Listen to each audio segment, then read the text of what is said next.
Sí, ya está. Buenas tardes, vamos a empezar con la sesión de esta tarde. Si van tomando asiento, en un minuto empezamos.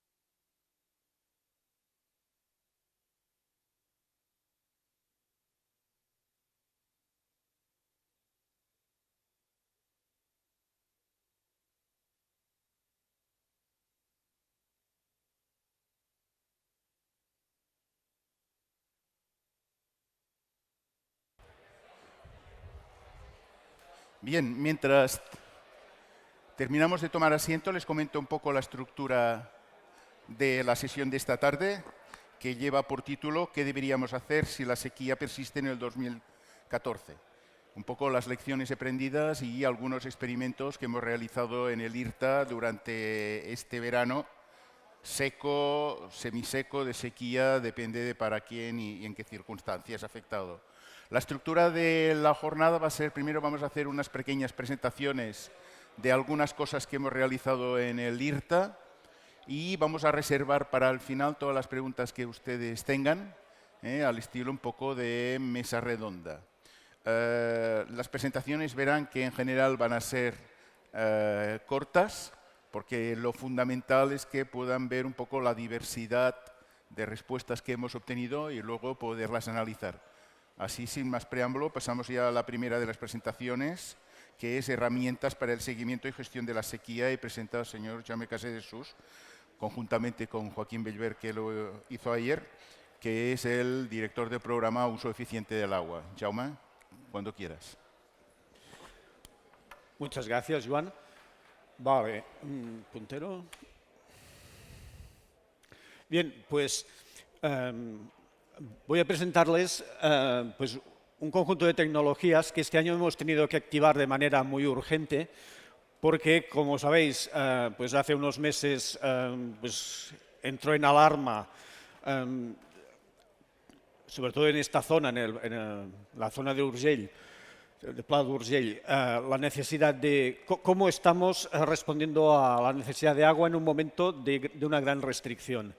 Pues lo que nos surge es la necesidad premiante de vigilar qué está sucediendo, cómo tenemos el territorio.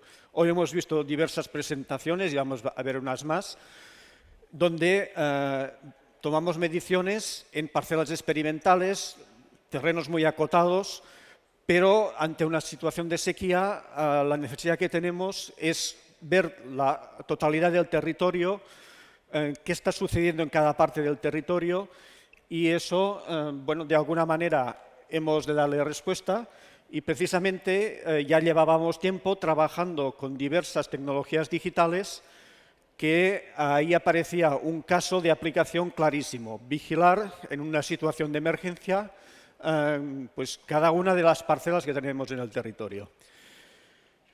¿Qué tecnologías estamos hablando? Pues de un lado teledetección, obviamente, pues porque teledetección nos permite observar todo el territorio, no tenemos que entrar a pie finca a finca, no tenemos que inspeccionar fincas de manera tradicional. Inteligencia artificial, ¿por qué? Pues porque tenemos que procesar muchísima información. Y gemelos digitales, que como luego vamos a ver, como el instrumento donde al final acabamos poniendo toda esta información que vamos tomando y además pues cómo extrapolamos lo que estamos viendo hacia futuro, hacia los próximos meses, las próximas semanas, etc. Bien, ¿de qué hablamos cuando hablamos de teledetección? Sobre todo, pues empezamos hablando de teledetección satelital, y, entre otros, algunos de los satélites que resultan más interesantes en este momento pueden ser de la constelación Copernicus, entre otros motivos porque los datos Son datos públicos, de acceso público, y algunos de estos satélites han sido diseñados específicamente para aplicaciones en agricultura. ¿Qué tipo de datos nos interesan? Pues sobre todo cuando hablamos de cultivos y de relaciones hídricas, hay dos grandes grupos de parámetros. Por un lado, caracterizar qué está ocurriendo con la vegetación, qué cantidad de vegetación tenemos en cada píxel, en cada punto del territorio. Aquí vemos imágenes series de imágenes cada 5 días derivadas de Sentinel-2. Esto corresponden a parámetros biofísicos, describen la vegetación. En este caso concreto, la fracción de radiación absorbida por el cultivo, es decir, de la radiación solar que está llegando, qué cantidad de radiación está tomando el cultivo. O sea, vendría a ser qué sombreo, qué cantidad de sombra está proyectando este cultivo. Cuanto más verde, en este caso, pues una vegetación más vigorosa. Y datos que podemos ir tomando cada 5 días, en este caso, a más o menos una resolución de 10 metros. ¿Qué más podemos tomar? Pues mediciones de estado hídrico de esta vegetación. Ahí sabemos qué cantidad de vegetación hay. Aquí sabemos de esta vegetación, pues si está más estresada, menos estresada, o cuánto agua está aportando a la atmósfera, cuánto es su evapotranspiración. Estas imágenes son imágenes no realmente observadas por los satélites, son reconstruidas por modelización, modelos de balance térmico que tienen en cuenta la estructura de la vegetación por un lado y además la temperatura que observa otro satélite de esta vegetación. A partir de estos distintos inputs calculan cuánto es la evapotranspiración, lo que se está evapotranspirando, en este caso pues también una resolución de unos 20 metros en cada punto del territorio, en distintas fechas. Aquí podemos ver este tipo de datos, los datos de evapotranspiración, en distintas fechas, que es lo que nos permite, pues los satélites van pasando, nos pueden dar estas series de observaciones, como veíamos antes, y que nos permite caracterizar pues, qué es lo que ha ido ocurriendo a lo largo de esta campaña de riego en distintas comunidades de regantes pues, de esta zona alrededor de Lleida. Y aquí, por ejemplo, podemos ver inicios de campaña. Perdón, esto no sé cómo va. Podemos ver con mayor resolución algunas zonas concretas. Por ejemplo, aquí cerca de donde estamos, las distintas situaciones que se han dado según que hubiera disponibilidad o no disponibilidad de agua en la zona del canal auxiliar de Urgell, donde no hubo restricciones, o la zona del canal principal, donde sí hubo unas restricciones bastante severas, comparando la media de distintos años, la media habitual, con lo que ocurría este año en un periodo de una restricción muy severa. Y pues aquí, pues, si nos fijaremos en detalle, podríamos ver parcela a parcela pues, cuál era su estado hídrico. En distintas fechas, a finales de agosto, donde la situación ya es muy marcada, sobre todo porque pues, gran parte de estos cultivos, si eran cultivos extensivos, pues en este año no estaban regados. Este tipo de datos, pues, además de verlos gráficamente, pues, se pueden procesar a través de series temporales, donde podemos ver distintos comportamientos. Y como se preveía una situación bastante conflictiva, bastante dramática, al principio, durante el mes de mayo, se veía una gran dificultad para poder superar toda la campaña de riego. Además, activamos distintos tipos otro tipo adicional de teledetección a través de satélite para tener una mayor resolución de lo que estábamos observando en algunas zonas concretas. Y, por ejemplo, aquí un punto de gran interés era la transición entre estas dos zonas que hemos comentado, la zona del canal auxiliar, donde sí había una situación próxima a la normalidad en cuanto a suministro de agua, y la zona del canal principal donde sí se daba esta restricción de riego tan severa. Lo que nos permite un vuelo de avioneta es una resolución de pocos centímetros, o varios centímetros, alrededor, por ejemplo, de 20-30 centímetros de resolución, comparado con lo que pueda ser satélite, que son 10 metros. Una gran diferencia es, por ejemplo, un vuelo en avioneta nos permite distinguir lo que es el árbol de lo que es la calle, mientras que en vuelos o en imágenes de teledetección por satélite vemos el conjunto árbol más espacio entre árboles. Durante estos vuelos, pues, evidentemente también se hacían muestreos manuales para validar y calibrar los vuelos, y pues, en distintos cultivos comparado con cuál era la situación o los márgenes, los umbrales habituales de estrés hídrico. Bien, hasta este momento hemos hablado de teledetección, o sea, observaciones, pero lo que nos interesa sobre todo para manejar una situación de crisis, en este caso una sequía muy severa, es prever qué puede ocurrirme, no ahora, sino dentro de una semana, dentro de un mes, etcétera. ¿Cómo voy a superar todo lo que me queda de campaña de riego? Eso no lo vamos a obtener directamente de la teledetección, tenemos que usar otras herramientas. En primer lugar, queremos saber cuanto antes cuál es la distribución de cultivos, porque ya de partida, pues ya suponemos que ante una situación tan grave de sequía, los cultivos no van a ser los de un año habitual. ¿Qué ocurre? Que pues, la declaración de cultivos que se va realizando habitualmente no va a ser pública, o no suele ser pública, hasta septiembre, octubre, y nosotros necesitamos esta información mucho antes. ¿Cómo lo hemos resuelto? Pues a través de teledetección combinada con inteligencia artificial, pues bueno, clasificamos los distintos cultivos en este caso en 19 grupos, y a través de las declaraciones de cultivos de años anteriores y imágenes de teledetección de años anteriores, lo que hicimos fue entrenar un sistema de inteligencia artificial para que aprendiese a identificar pues, qué características observables por teledetección se pueden asociar a cada cultivo, y de esta manera identificar qué es lo que hay en cada una de las parcelas. En este caso, pues, además, pues, hubo una validación sobre terreno, donde se comprobaron 600 parcelas, que es lo que había realmente ahí, y pues bueno, dio un acierto del 89%, esto es, creo, a principios, la predicción que se hizo en junio, pero evidentemente se seguía observando por teledetección, y estas identificaciones, algunas de ellas fueron mejorando a lo largo que avanzaba la campaña.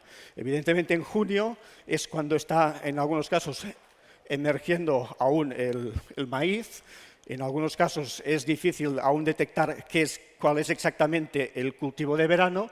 A medida que van pasando meses, pues cada vez pues en agosto es mucho más fácil identificar el cultivo que en junio. Y al final, todo este tipo de información, ¿qué hacemos con ella? Pues como comentaba, lo que nos interesa es no solo ver lo que ya ha ocurrido, sino sobre todo ver lo que falta por ocurrir, qué va a venir luego. ¿Cómo lo hacemos? Pues mezclando datos de observaciones, en este caso observaciones por teledetección o datos meteorológicos, mezclándolos también con simulaciones. Esto es lo que llamamos un gemelo digital, donde pues para cada una de las unidades de manejo, en este caso para cada una de los sectores de riego, para cada una de las parcelas, pues tenemos su equivalente digital, pues en algún ordenador estamos almacenando todo lo que sabemos de esta parcela, qué cultivo es, qué observaciones de teledetección hemos obtenido en distintas fechas, etcétera. Y con eso, entre otras cosas, lo que vamos es haciendo simulaciones de para, por un lado, recrear lo que ha ocurrido, explicar qué ha ido ocurriendo a lo largo del tiempo, con lo que hemos observado, cuánto suponemos que estaba evapotranspirando en una fecha concreta, pues esto proyectarlo hacia próximas fechas. Es decir, nos interesa saber, además de lo que ha evapotranspirado o lo que ha sido, cuál ha sido el balance hídrico de este cultivo hasta la fecha, nos interesa llegar hasta final de campaña, tener una indicación de cuántos milímetros más de riego va a necesitar este cultivo en lo que le queda de campaña. Este tipo de aproximación de gemelos digitales lo estamos aplicando a dos niveles de gestión.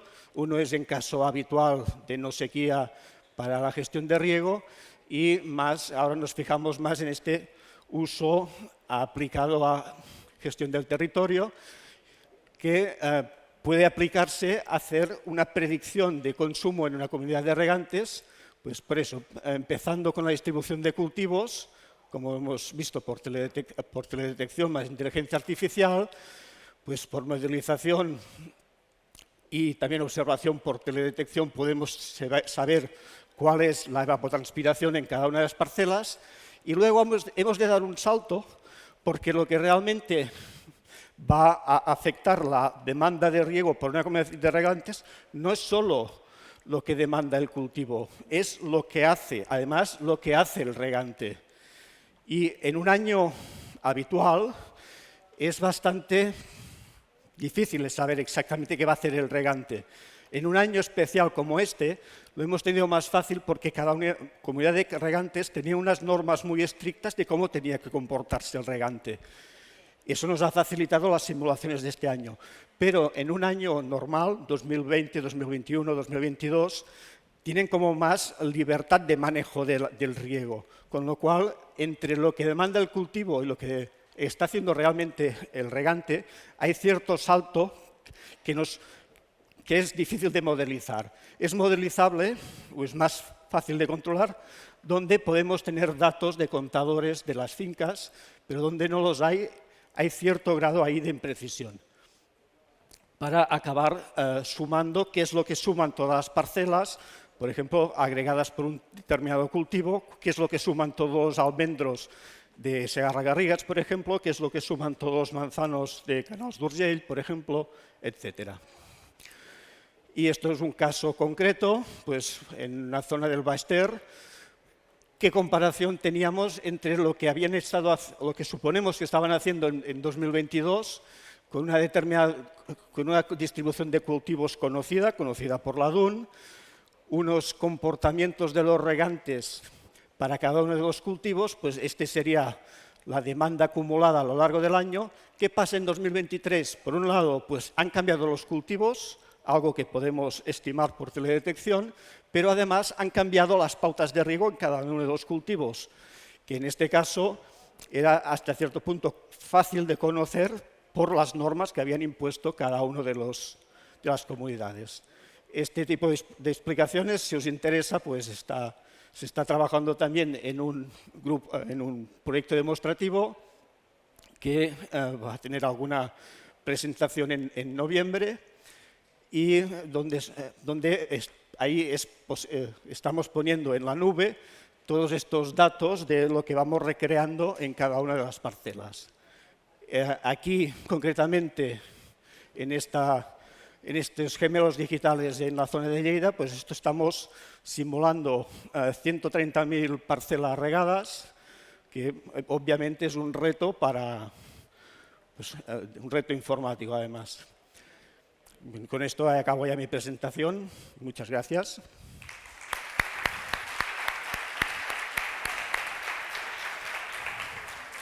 Muchas gracias, Jaume. Vamos a pasar ahora con el otro Jaume Lordán y Beatriz Menéndez, del Programa de Fruticultura, que nos presentan la respuesta de la reducción de carga y de copa en árboles de las variedades Gala y Golden. Jaume, cuando... Muy bien, gracias, Joan. Buenas tardes a todos. Antes de empezar, permitidme el reconocimiento a Beatriz, a Ana, a Nuria, a todo nuestro personal técnico, porque sin ellos lo que os voy a presentar ahora sería imposible de hacerlo. Pensad que son muchas mesuras que hemos tomado durante todo verano en horas de máxima calor para detectar las situaciones de estrés y son trabajos muy pesados. Antes de ponernos en materia de cómo afecta el manejo de la carga y de la copa en relación al estrés de Manzano, miremos un poco de dónde venimos. Aquí tenéis representado el que sería la pluviometría acumulada. Aquí en la parcela de Mollerusa, tenemos la estación climática allí atrás, desde el 1 de octubre del año pasado hasta el 30 de septiembre de este año. Fijaros que tuvimos unos 50 litros más o menos a mediados de octubre, en estas fechas más o menos. Luego no llovió. En diciembre otros 50 litros. Y luego estuvimos unos 5 o 6 meses prácticamente sin agua, ¿no? Aquí es donde estábamos, bueno, esto ya es normal. Aquí, bueno, a lo mejor no es normal, pero siempre acaba lloviendo. Aquí ya estábamos en el 2008, al final llovió y no paró de llover. Pero aquí ya estábamos así, ¿eh? En mayo la capacidad de reacción era muy corta y la de previsión era bastante, bueno, lo dejamos aquí. Entonces, nosotros aquí empezamos a realizar los ensayos de sequía. Pero como veis, justo cuando cerramos el riego es cuando vinieron las lluvias, ¿vale? Esto lo digo porque lo toméis en consideración con los resultados que vamos a ver, ¿vale? Además, es importante destacar que al final nosotros hemos estresado estos árboles sin riego en épocas que no son tan críticas, podríamos decir, para la fisiología del manzano. Aquí tenéis los puntos o los procesos clave de fisiología del manzano, donde es muy necesario disponer de recursos y que haya poco estrés. Por ejemplo, estos son días después de floración, tenemos la división celular, la expansión celular, la inducción floral. Aquí hay una alta demanda de carbohidratos. Todos estos días los brotes aún no están trabajando para los frutos, están trabajando para ellos. Y entonces un estrés aquí puede ser mucho más determinante que no aquí. Para que os hagáis una idea, si sobreponemos la pluviometría, aquí no estaba lloviendo, pero estábamos regando. Y aquí no estábamos regando, pero estaba lloviendo, ¿vale? Entonces, lo primero que hicimos fue el ensayo de restricción del riego y manejo de copa en Gala y Fuji. En las Galas y Fuji que tenemos allá atrás, que hemos hecho la demostración de foliación, son árboles grandes, adultos, con marcos de plantación grandes. Fijaros que tenemos una copa de 1,5 metros, 70 centímetros, 75 por banda, más o menos. Y el primer tratamiento es riego y sin poda, tratamiento control que haríamos si no hubiera restricciones de sequía. Los siguientes tratamientos fueron sin nada de poda y sin riego, cortamos el riego del todo. Luego hicimos una poda a 50 centímetros del tronco, sacamos 20 centímetros por lado. Estos 40 centímetros que sacamos aquí en este tratamiento los sacamos todos de un lado, 40 centímetros del lado oeste, pensando que era el lado más estresado, es el sol de tarde, que tiene más transpiración. Y luego, ya que estábamos dispuestos a podar un poco a lo bestia, pues ya sacamos 40 centímetros por lado, ¿no? Sacamos 80 centímetros de una copa de 1,40, ¿vale? Como os podéis imaginar, para seguir un tratamiento o un diseño experimental con todos estos ensayos es un poco caótico, con las repeticiones y todo, y además estábamos cortando árboles que tenían ya ramas muy gruesas. Con las cuchillas tradicionales que realizamos los muros esto era imposible, y desde aquí también agradecer a Jordi y Ramon Reig, que los tuvimos toda una mañana mareándolos, estos de esta manera, estos de la otra, para poder hacer el ensayo. Empecemos ya con los primeros resultados de potencial hídrico. Esto al final nos indica la fuerza que tienen que hacer los árboles para absorber el agua, ¿vale? Nosotros queremos estar de aquí para aquí arriba, ¿vale? Que no estén estresados. Y de aquí para abajo podríamos decir que tenemos problemas. Empieza el estrés. Aquí hicimos la poda mecánica a principios de junio, más o menos coincidiendo cuando hacemos la poda mecánica para los muros. Los brotes están en 12, 14 hojas. Estos brotes ya están trabajando para los frutos. Restricción del riego y al cabo de un mes y medio, primera pasada en Gala, segunda pasada en Gala. El potencial que tuvimos en el tratamiento regado y sin poda, ya veis que más o menos es donde lo queríamos. Aquí a lo mejor nos bajó un poco, pero sin sin preocuparnos más que esto. El que no regamos y no podamos, fijaros cómo ya bajó a la zona peligrosa con estrés, bastante considerable aquí en algún punto, llegando a 2. El que podamos a 50 centímetros conseguimos que no se estresara tanto, pero aún así tuvo algunos puntos de estrés. Y luego, cuando podamos a 30 centímetros, nuestra hipótesis es que estuviéramos aquí arriba, ¿no? Pero estuvieron un poco más estresados que los que podamos a 50. Al final tenéis que pensar que eran árboles muy grandes y que hicimos una poda muy drástica. El estrés que provocamos con cortar todas estas ramas, la respuesta vegetativa hizo que los árboles se estresaran más que no que los ayudábamos. En Fuji lo voy a pasar rápido porque tenemos poco tiempo, pero el patrón es el mismo. Aún tenemos que hacer la cosecha, lo haremos la semana que viene. Y aquí tenemos las producciones que tenemos en Gala. Fijaros que el regado y sin poda estuvieron unos 33 kilos por árbol, más o menos. Y a mesura que iba aumentando el estrés, pues la tendencia era bajar, pero entre los no regados no hubo diferencias significativas. El que cortamos de 50 centímetros, unos 10 kilos menos. Y los otros ya estuvieron por debajo de los 20, porque también cortamos más, también tiramos fruto al suelo, y aquí, al estar más estresado, también hubo caída de frutos. El calibre de los frutos, para que os hagáis una idea, estábamos en 76, 73 y 72 milímetros, y a nivel de calidad, pues un poco lo esperado, como más estresados, más azúcares en este caso. Aquí un poco, a modo de resumen, cómo se clasifican estos tratamientos a partir de todo lo que mesuramos, azúcares en fruto, potencial hídrico y parámetros productivos y de calibre. Fijaros que hay estos tres grupos, el regado y sin poda, con menos azúcares, menos estrés y valores productivos más altos. En el otro lado tenemos los que podamos de 30 centímetros y que no regamos. Además del estrés hídrico, esta poda tan severa pues también hizo que estuvieran la menos producción de todos. Y luego el no regado sin poda y el no regado cortado 50, que tuvo un poco más de producción pues que el no regado. Vamos ahora al otro ensayo, que fue manejo de la carga. Aquí estamos en Golden, es la Golden que tenéis allí delante donde están las casitas de los stands, y que son unos árboles ya que tienen poca copa. Es un muro frutal, estamos a unos 40 centímetros de copa, y aquí no tenía sentido pues, realizar manejo de la copa. Entonces nos centramos en la carga.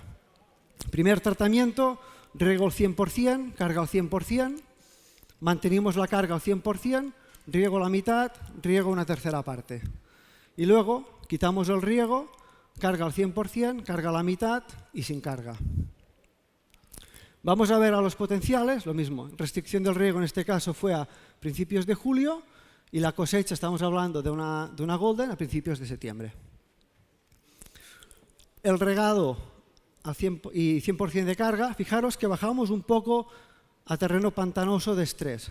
Con Carlos Faro estuvimos regando o ahorrando el máximo que pudimos de agua. Regamos estos árboles por debajo de los 4.000 metros cúbicos por hectárea, cuando normalmente estaríamos a 5 o 6, pero conseguimos una producción comercial comparable a los que regamos con más de 4.000. ¿Vale? Luego tuvimos los que regamos por la mitad, ya llegamos a valores del 2, los que llegamos a una tercera parte, más estresados, los que no regamos, los más estresados. Fijaros que antes habíamos llegado a valores de 2, aquí ya estábamos a valores de 3, luego Joan ya va a dar más datos cómo afecta esto pues, a la supervivencia de los árboles. Y, a nuestra sorpresa, quitando la mitad de la fruta, no mejoró que dejar toda la fruta. A estos niveles ya las diferencias eran pocas, y cuando sacamos toda la fruta sí que mejoró un poco el estrés de estos árboles, pero aún así estaban estresados. A nivel de conductancia estomatal, bueno, daros una idea de que árboles regados pues, están con 3 veces más de conductancia estomatal, con lo que implica de transpiración y también de fotosíntesis adquirida. A nivel de respuesta vegetativa, aquí tenéis representado en columnas o en barras verdes el número de brotes por árbol. Fijaros que hay una tendencia que como más estresado, menos brotes por árbol, pero no llega a ser significativo. Probablemente cuando hicimos esta restricción de riego, el número de brotes por árbol ya estaba definido, ¿vale? Sí que había diferencias en cuanto a la coronación de estos brotes, al final acaban coronando todos, pero los regados terminan antes. Pero si nos fijamos en la longitud de estos brotes, sí que vemos diferencias significativas. Y si contamos pues, el número de brotes por su longitud, al final el regado pues, estaba a unos 1.100 centímetros por árbol más o menos, y los no regados entre 600 y 800. A nivel de producción, bueno, pues el regado estaba a unos 20 kilos, sacamos la mitad del agua, unos 16, un tercio del agua, unos 14, no regado ya nos bajaba más, no sé cómo estoy apuntando, no tengo puntería, bueno, aquí tampoco, pues lo hago lo tradicional. Y luego el que no regamos y dejamos el 50% del fruto, evidentemente sacamos la carga, pero fijaros que no salvamos el calibre. El calibre fue lo mismo sacando la mitad de la fruta que dejándola toda. Y evidentemente el que sacamos toda la fruta, pues nada, ¿no?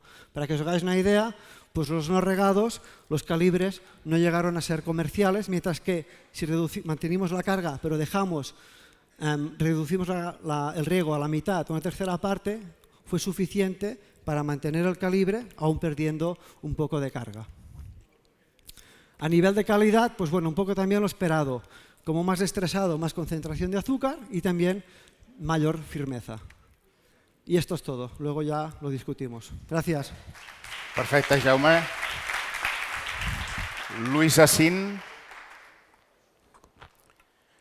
nos comentará los resultados sobre el efecto de la intensidad de reducción de la carga y el momento en que se produce esta reducción en Pera Conference. Luis, cuando quieras. Gracias, Joan. También. Pasamos al ensayo en Pera Conference, un planteamiento similar al que nos ha explicado Jaume. Estos árboles que veis en la foto, que digamos están, si no muertos, digamos a punto de morir, no forman parte del ensayo, pero para que veáis una foto de qué ocurre, si en este caso son árboles que durante 4 meses nos han regado, qué es lo que ha ocurrido con ellos, ¿vale? Pero la parcela donde hicimos el ensayo es exactamente igual a esta, es la misma, en el cual estamos hablando de una conference plantada en el 2011, con lo cual tiene ahora 12 años, 2 madres y una forma plana. Con lo cual, en ese tipo de árboles, hacer una reducción del volumen o de la copa del árbol no tenía sentido porque es una forma plana y pasar los discos simplemente conseguiríamos cortar algo arriba que porcentualmente es pequeño. De manera que solo entramos en eliminar la carga en diferentes momentos. ¿Y qué es lo que hicimos? Hubo unos árboles en el que no les aportamos riego desde el 19 de junio hasta el 25 de agosto. 25 de agosto es aproximadamente unos 10 días o una semana después de la recolección. Quedaros en la mente con 2 meses sin aportarle nada de riego, salvo obviamente la pluviometría que habría, ¿vale? Y al resto de árboles les hicimos un riego normal. Dentro de los que eran sin riego, lo que hicimos es jugar con 2 factores. El primero es el aclareo. Hicimos un aclareo en junio, exactamente el 14 de junio, y otros árboles hicimos el 19 de julio. Y en cada una de estas fechas sometimos a los árboles a 3 intensidades diferentes. Los dejamos al 50% de frutos, al 25% de frutos o sin ningún fruto, ¿vale? Al final lo que tenemos es todo este chorizo de estrategias.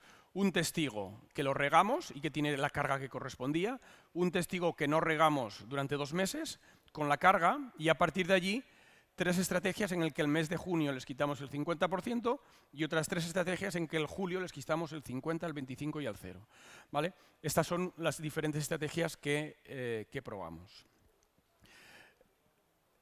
Cortamos el riego el 19 de junio, ¿vale? Durante 2 meses y simplemente comentar eso, que cuando los árboles en principio ya deberían empezar a sufrir, tuvimos una lluvia de 50 milímetros, absolutamente atípico en nuestras condiciones en estas épocas, y luego posteriormente el 27 de julio tuvimos una lluvia de 19 milímetros, que tampoco es habitual, pero cuando menos es más normal que no los 50, ¿no? Con lo cual, esta plantación sufrió un cierto estrés, pero no un estrés dramático, por lo cual ninguno de los árboles murieron. Frutos por árbol, ¿vale? Tanto el testigo regado como el testigo con sequía mostraron valores similares, en torno a 145 frutos por árbol. Cuando les quitamos el 50 o el 25, pues nunca quitamos todos los que corresponde y nos acercamos al 50 al 25, pero realmente no es así. Estamos hablando de que quitamos aproximadamente un 60% y nos quedamos con el 35%, ¿no? Unos porcentajes algo superiores a lo que queríamos. Pero bueno, en definitiva, el efecto carga, a pesar de que no es un 50-25, lo tenemos. Y en el caso de Julio, exactamente igual, digamos que el aclareo o la estrategia que hicimos de manera teórica se cumplió así. Pero ¿qué ocurre cuando vamos a kilos por árbol? Cuando vamos a kilos por árbol vemos que las cosas más o menos muestran el mismo comportamiento. Los dos testigos muestran producciones iguales, ha bajado algo la producción aunque no sea significativo, eso ya lo veremos luego en el calibre, y obviamente en el caso del 50 y el 25, tanto en uno como en otro, hay producciones inferiores, pues básicamente porque hemos quitado la mitad de los frutos o el 75% de los frutos. ¿Qué ocurre con el calibre? Con el calibre lo que ocurre es que de los árboles, estos árboles que tienen el mismo número de frutos, no hay diferencias significativas y la diferencia es de aproximadamente 1,8 milímetros si lo riego a si no lo riego, ¿vale? No son diferencias significativas, pero precisamente estamos en la frontera del 65, que es a partir de donde, en el momento en el cual la pera conference tiene un valor económicamente claramente superior. ¿Qué ocurre cuando hacemos el aclareo? Pues que te permitimos, digamos, que el calibre del fruto sea mayor y en este caso, especialmente en el caso del 25%, damos un salto cualitativo importante respecto incluso al testigo regado y también aquí. Y en el caso del Julio, pues nos comportamos, digamos, tenemos un comportamiento ligeramente mejor, similar al regado, pero por debajo de los valores que teníamos aquí. No hay diferencias significativas, pero en los siguientes parámetros, en las siguientes variables, veremos que sí los hay. Cuando hablamos peso del fruto, encontramos que hay una diferencia entre el testigo, digamos, con sequía, el que peor lo pasó, respecto a que en junio le quitamos el 75% de los frutos, ¿vale? Con lo cual el efecto sobre el calibre queda más o menos enmascarado, estamos en la frontera, pero realmente vemos que hay un efecto favorable. ¿Qué ocurre con la producción de más de 60 milímetros? Los kilos de la primera pasada que diríamos. Aquí, digamos, vemos que tenemos en torno a 17 kilos respecto a los 14,5. Y cuando nos vamos al resto de producciones vemos que hay diferencias significativas, obviamente, ya que había menos frutos. Pero cuando nos vamos a los porcentajes, vemos valores muy similares que se mueven entre el 85 y el 96%.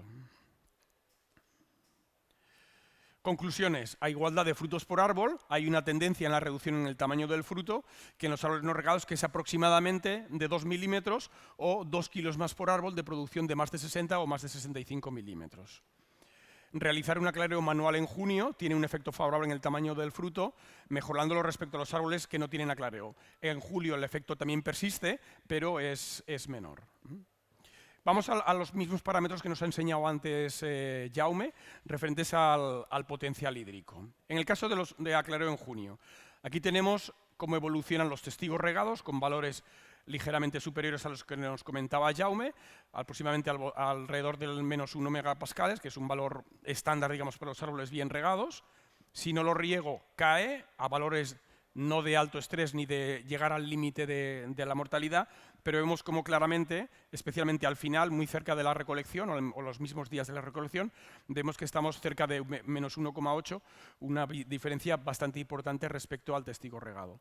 ¿Qué ocurre si quitamos el 50% de los frutos? Algo parecido a lo que nos contaba Jaume, que prácticamente no tiene ningún efecto, que quitar 50 frutos no supone ninguna mejoría respecto al estrés. Y si quitamos el 25, algo más sí, pero especialmente si quitamos el 0, no hay estrés, se comporta exactamente igual que el testigo. ¿Qué ocurre en el caso de aclareo en julio? Vemos las mismas gráficas del testigo regado y sin regar.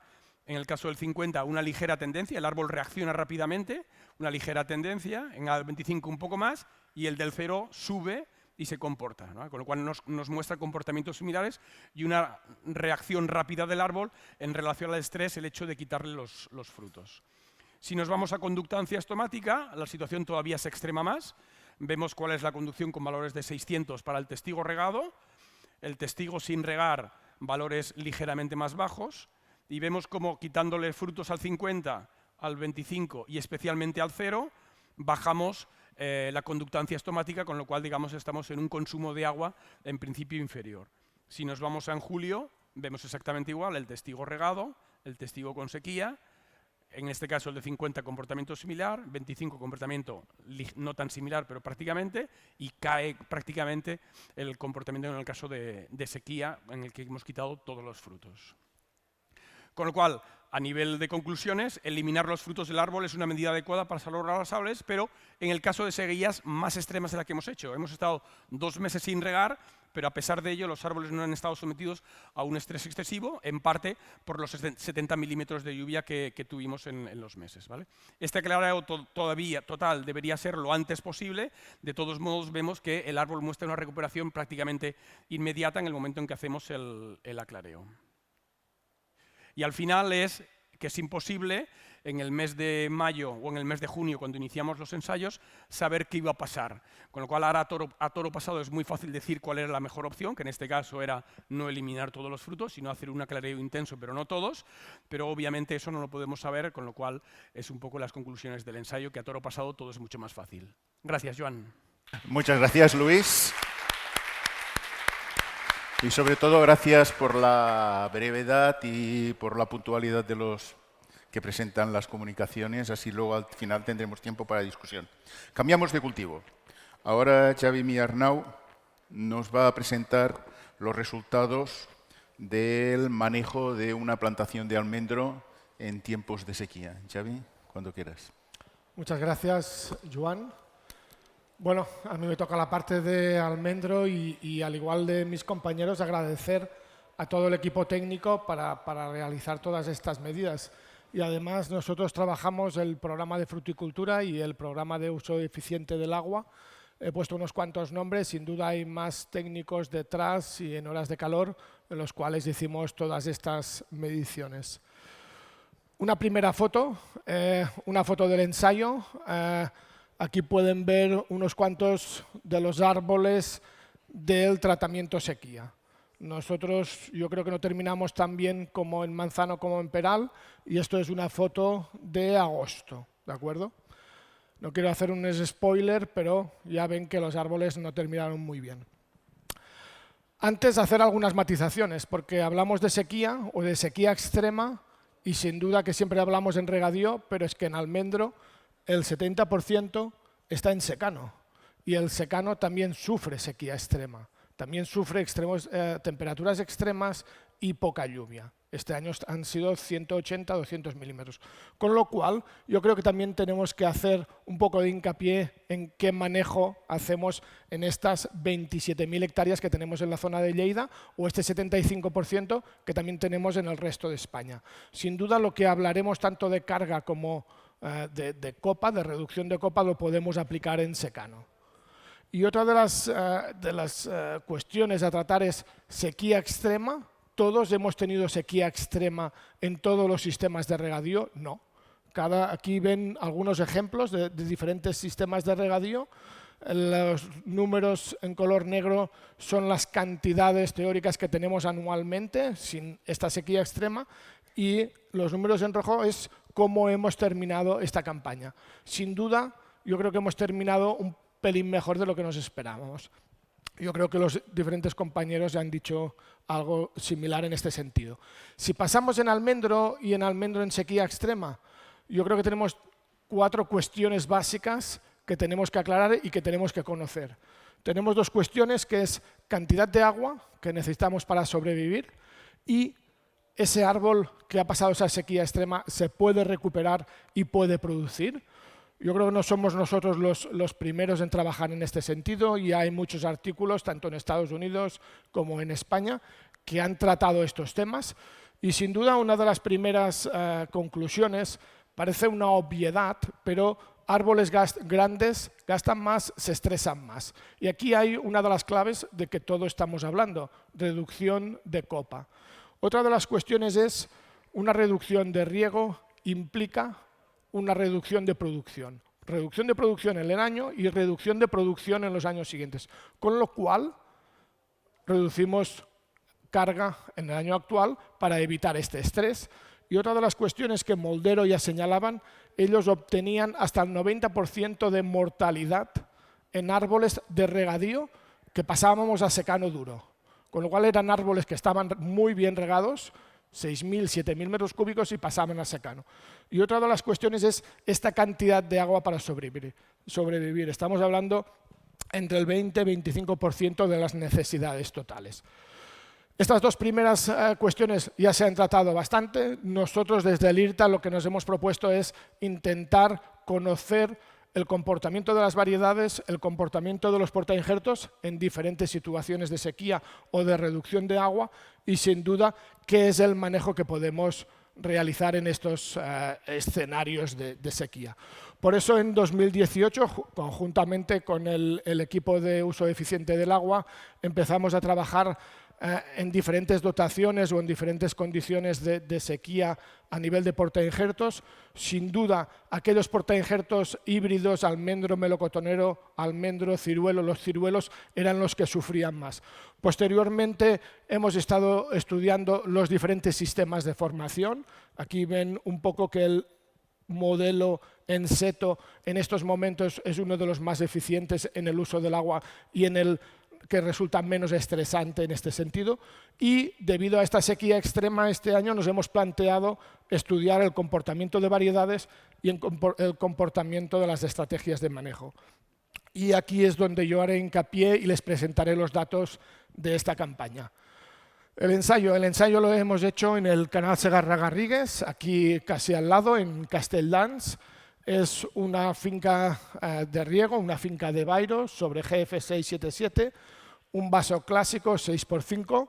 Yo aquí he puesto la propiedad, es Crisolar, agradecer a Crisolar que nos dejara la finca, que nos dejara, yo diría, hacer marranadas, porque realmente abren unos árboles que tenemos que ver cuál será la evolución en los próximos años. Originalmente teníamos que aplicar, o la idea era aplicar 1.300 metros cúbicos, hemos terminado con 1.800. Como pueden ver aquí, esto equivale al 30% de las necesidades de esos árboles. Y lo que hemos hecho es evaluar diferentes tratamientos de reducción de carga, de reducción de producción, como he comentado anteriormente, y reducción de copa.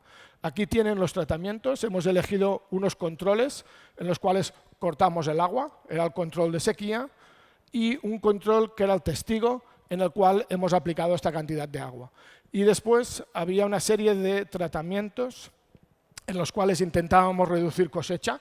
Era la primera vez que se probaba, no sabíamos cómo evolucionaría un almendro en el mes de mayo intentando reducir la carga. Utilizamos la cosecha manual para eliminar todos los frutos, utilizamos el vibrador, utilizamos un cepillo, que ahora verán, es lo mismo que para clarear en frutales, y después utilizamos dos tratamientos químicos, el ácido abscísico y el etefón, para cerrar estomas y obligar al árbol a tirar frutos al suelo. Después utilizamos la poda de discos, ya mezclamos como si dijéramos dos tratamientos, reducción de copa y reducción de carga, y el último fue la aplicación del kaolin, una arcilla para intentar que el árbol esté menos estresado. Aquí ven un poco lo que hicimos en campo. Estos son los tratamientos químicos, esto es el kaolin, ustedes pueden ver aquí cómo quedaban las hojas después de los tratamientos. Como ha dicho Jaume, también nos llovió en momentos determinados. Aplicamos a mediados de mayo, junio y julio.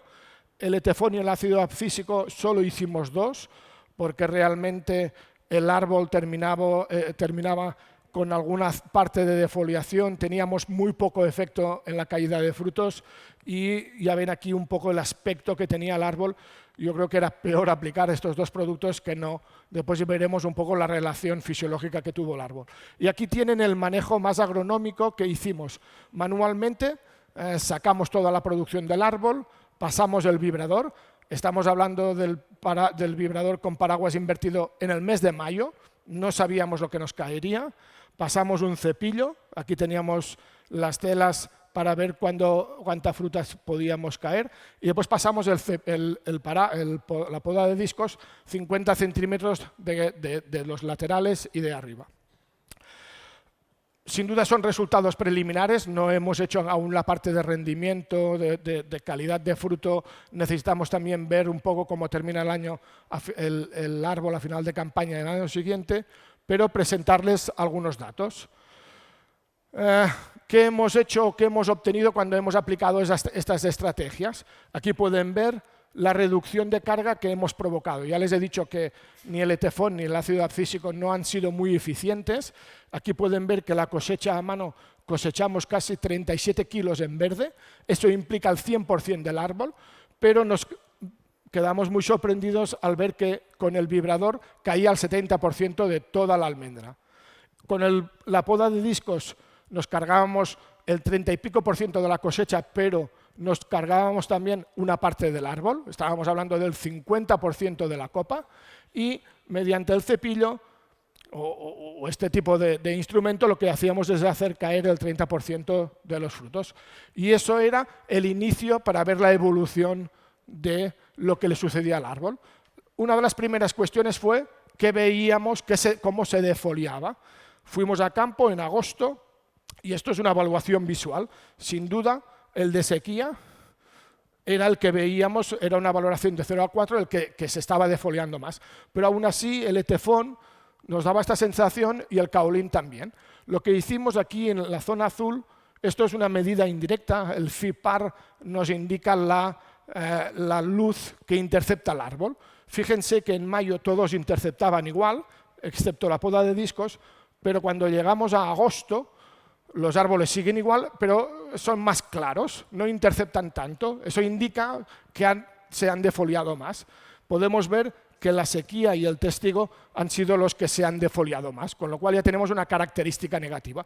Ninguno ha crecido, excepto la poda de discos, que sí que ha mejorado algo. Si vamos a ver el crecimiento y la producción, el LAI sería como si dijéramos el índice de área foliar, serían las hojas que tiene el árbol, es muy similar al FIPAR, que son medidas indirectas. Y aquí podemos ver que al principio de campaña, cuando empezamos el ensayo, todos estaban igual, excepto la poda de discos. Y aquí ya pueden ver que el árbol tampoco se movió, no aumentamos el número de hojas, sino que perdimos. Es decir, se defolió y vemos que el árbol está más claro. Y vuelve a ser lo mismo, testigo, sequía y kaolin, ¿de acuerdo? Vamos a producción. Sin duda que la producción la provocamos nosotros haciendo estos diferentes tratamientos. Y aquí lo pueden ver, ácido abscísico, testigo, kaolin y cepillo no tienen diferencias significativas y están sobre del 80 al 100%. En cambio, el resto, estamos hablando de una reducción muy importante. ¿Qué ha provocado esta diferencia de producción? Ahora verán que en los aspectos fisiológicos cada uno ha provocado un estrés distinto. Una de las cuestiones claras, el testigo. No hemos hecho nada, hemos reducido el agua y hemos producido el 100%. Pero sin duda no sabemos la calidad de estos frutos, no sabemos el rendimiento y la pepita. Necesitamos evaluar, supongo que en la jornada de almendro del año que viene tendremos más datos y les podemos presentar casi todos estos datos. Vamos a nivel fisiológico, ¿qué ha sucedido? Fíjense, esto es temperatura foliar. Estos son datos de cámaras térmicas mediante drones y aquí ya pueden ver una línea que está toda roja. Estamos hablando de árboles que llegan a temperaturas de 34, cuando el resto están a 28. Y aquí es una medida de temperatura, la diferencia de la temperatura de la hoja respecto al ambiente. Estos son medidas de campo. Y si se fijan, la línea roja es la línea de sequía y la línea verde es donde reducimos copa y carga. El resto, tanto el testigo, tanto la sin cosecha, todos están por encima. Sin duda, eliminar carga y eliminar copa es la mejor opción a nivel de refrescar, a nivel de desestresar el árbol. Si esto lo vemos en diferentes parámetros, aquí tenemos, tal como han ido explicando a mis compañeros, no quiero ahondar en cada uno, pero para que vean potencial hídrico, que es la fuerza que hace el árbol para extraer esa agua, la conductancia estomática, abrir estomas o no, la transpiración, que va relacionado con la conductancia, y la fotosíntesis.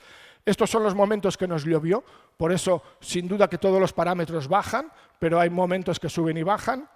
Y aquí lo que podemos ver siempre es lo mismo, la línea verde, que es la parte de poda de discos, sin cosecha y sin parte de la copa, es la que se comportó mejor en todos los sentidos. No tenía que hacer o necesitaba menos fuerza para extraer agua. estamos hablando de una apertura de estomas mucho más elevada, estamos hablando de más transpiración y mayor fotosíntesis. ¿Qué vemos? Tenemos valores muy reducidos ya de potencial o muy negativos de potencial en la parte de sequía. Vemos que estamos casi a cero en conductancia estomática, vemos que estamos a cero de transpiración. Fíjense que el control, que sería el testigo, tenía mucha producción, pero a nivel fisiológico también es de los peores. Y a nivel de fotosíntesis, fíjense en el momento más tardío de campaña que han sufrido la mayoría, excepto la línea verde. Como conclusiones, yo no me atrevería a decir cuál de todas las estrategias ha sido la mejor.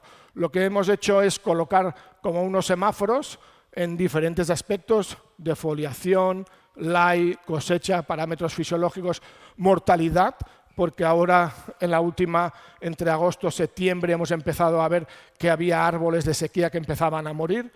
Y este es un poco el resumen de esta campaña 2023. Sin duda, poda de discos que reduce carga, reduce producción y reduce copa, ha sido uno de los mejores. Pero fíjense que el vibrador, que nos ha sacado el 70%, también está en un verde. En cambio, el testigo, que tiene muy buena cosecha, pero fíjense que fisiológicamente no es de los mejores. Y la pregunta es, ¿podemos decir algo? Sí, podemos colocar estos semáforos de este año, pero necesitamos el retorno a flor, necesitamos saber cuáles viven, cuáles mueren, y necesitamos ver la siguiente campaña para intentar sacar conclusiones un poco fidedignas. Y eso es todo. Muchas gracias.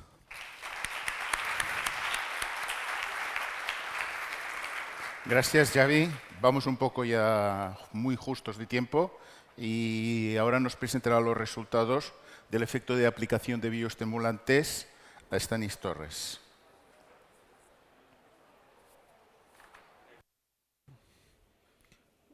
Voy a intentar ser breve, ir al grano.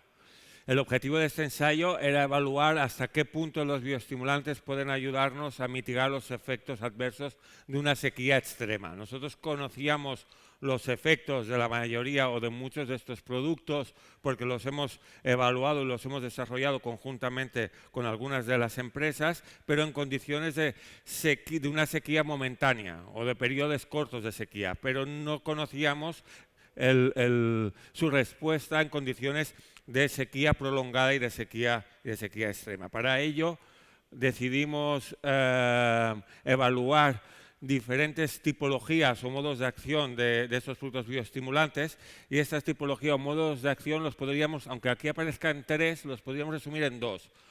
Por un lado tenemos los productos que forman una capa protectora sobre los tejidos de la planta, y por otro lado productos cuyas moléculas en su formulación tienen una propiedad osmótica y antioxidante para proteger a la planta. Dentro de los productos que forman una capa protectora probamos el caolín, que no deja de ser una barrera física, y dos formulaciones que a partir de ácidos grasos, fosfolípidos y triglicéridos, que forman una biopelícula sobre los tejidos de las hojas y de los frutos. Dentro de los productos bioestimulantes con propiedades osmóticas y antioxidantes, probamos dos formulaciones a base de aminoácidos por un lado y glicina betaína por otro lado, y luego dos formulaciones distintas a base de extractos de algas. Todos estos productos los evaluamos en unas condiciones similares o idénticas a las que han comentado Luis y Jaume, tanto por un lado en Manzana Gala y por otro lado en Conference, y los comparamos a un testigo sin aplicaciones y a un tratamiento de referencia en el cual recibía el riego convencional. La manera de aplicar los productos fueron vía foliar. Desde el momento en que se restringió el riego, se hicieron aplicaciones cada 10-14 días y entre 24 y 48 horas después de las aplicaciones se hicieron mediciones para conocer el estado hídrico de las plantas. Luego, en el momento de la recolección, se evaluaron los parámetros productivos y los parámetros de calidad de la planta.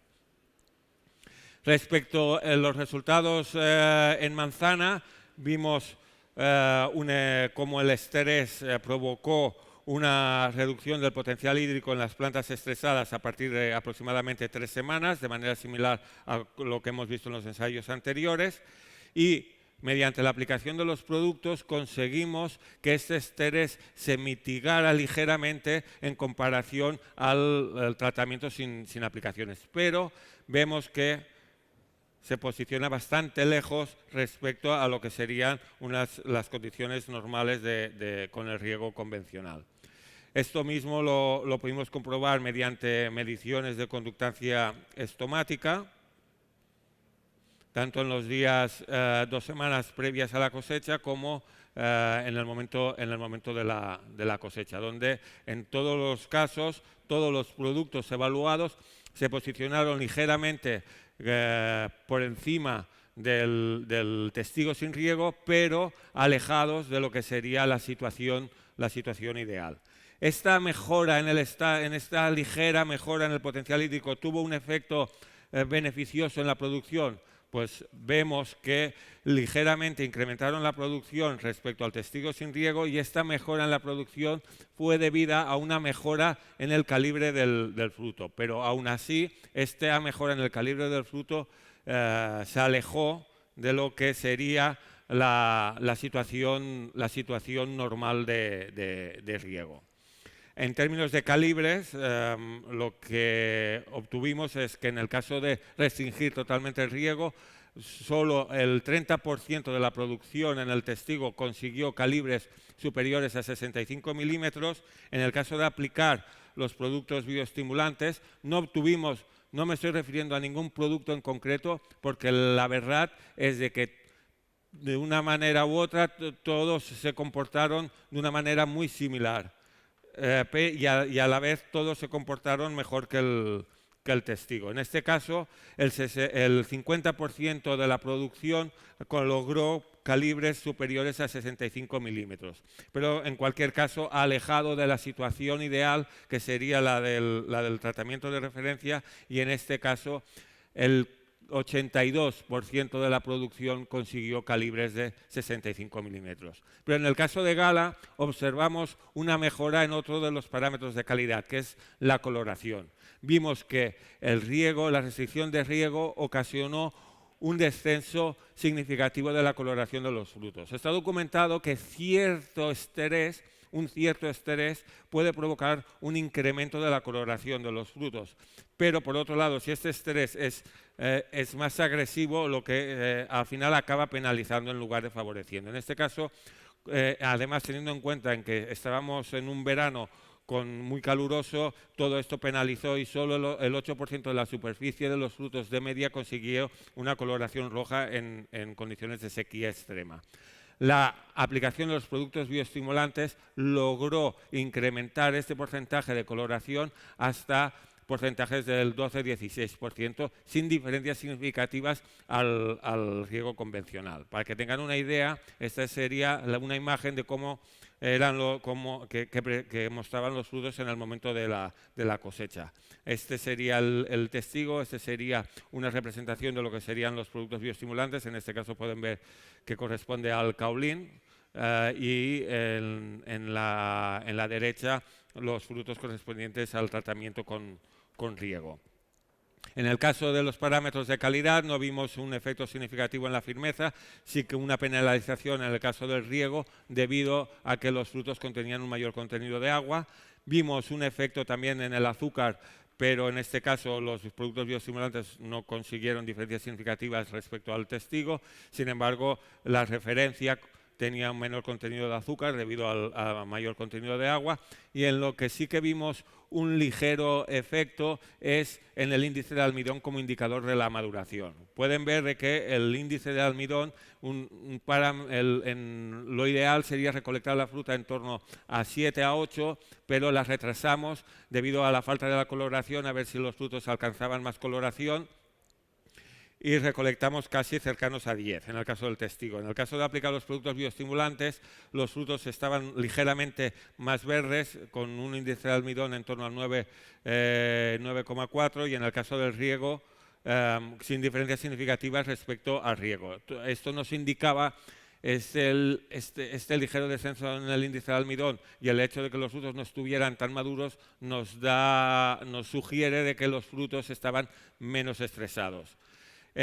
Otro parámetro de calidad es la sucosidad, que es la diferencia de peso entre la fracción líquida y la fracción sólida, y vimos un claro efecto en este sentido. Solo el 16% del peso del fruto correspondía a la fracción líquida en el caso del testigo sin riego, mientras que mediante la aplicación de bioestimulantes incrementamos al 17 y 18, pero continúa por debajo de lo que serían frutos en condiciones de riego normal, donde esta fracción está en torno al 19-20%. En el caso de pera, por lo que respecta al potencial hídrico, resultados parecidos en manzana, con una ligera mejora respecto al testigo, tanto en lo que respecta al potencial hídrico como en conductancia estomática, y toda esta ligera mejora también repercutió en un mejor calibre de los frutos. En este caso, en el testigo solo se alcanzó el peso medio del fruto fue de 76 gramos, incrementamos 20 gramos en el caso de los productos bioestimulantes, pero muy alejados de lo que sería una situación ideal. Vemos que la reducción de calibre, vemos que entre regar y no regar es del 70%, y mediante la aplicación de los bioestimulantes conseguimos una mejora de en torno a un 15%. Vemos que en el caso de no regar, solo el 16% de la producción consiguió calibres superiores a 50 milímetros, mientras que la aplicación de bioestimulantes consiguió incrementar este porcentaje en torno al 50%, pero alejados de la situación normal de riego, que sería en torno al 61%. Y vemos que donde hubo la mayor diferencia fue en los calibres más grandes, de más de 65 milímetros, donde vemos que el 20% en el caso del riego, en torno al 5-10% en el caso de los frutos bioestimulantes, y en el caso del testigo sin regar, ninguno de los frutos alcanzó calibres mayores de 65 milímetros. Eso es una imagen de los frutos en el momento de la cosecha.